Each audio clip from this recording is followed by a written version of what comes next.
होतोय 1 धावा.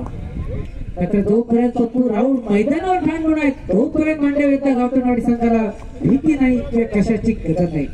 शॉर्टी चेंडू पुन्हा एकदा तशाच प्रकारचा चेंडू आणखी एक चेंडू हा निर्धाव लढला जातोय.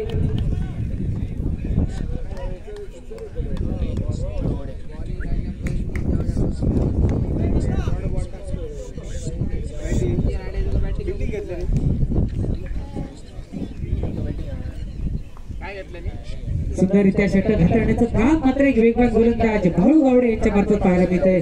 रखडून ठेवलंय पप्पू राव सारख्या फलंदाजाला.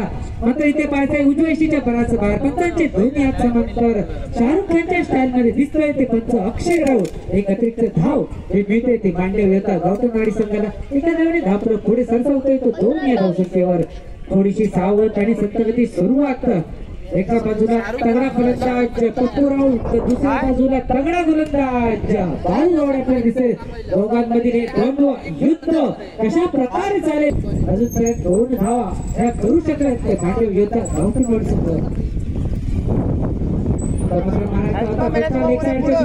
मात्र बॅट अँड बॉलचा फक्त एक षटक हाताळले. 4 चेंडूमध्ये फक्त आणि फक्त 2 धावा खर्च करतोय तो बाळू गावडे.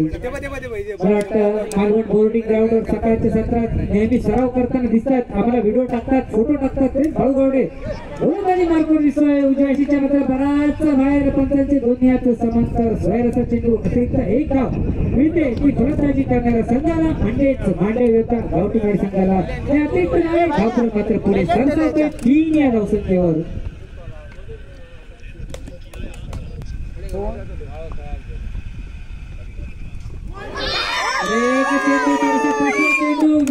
टाकलेला पुढे सरसावून निक्षेपचे खेळावा असा काहीसा मानस. मात्र दंडी गुल पप्पू राऊत फुल जाऊन मागे परतताना दिसतील.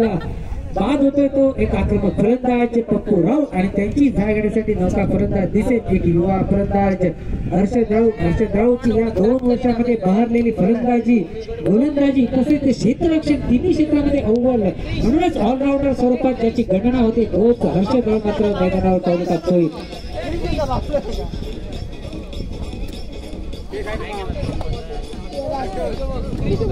जबाबदारी असेल हर्षद आणि रोहित यांच्याकडे आपल्या संघाला पुढे नेण्यासाठी थोडासा प्रयत्न करावा लागेल. चेंडू जातोय तो घोषित क्षेत्रात म्हणजे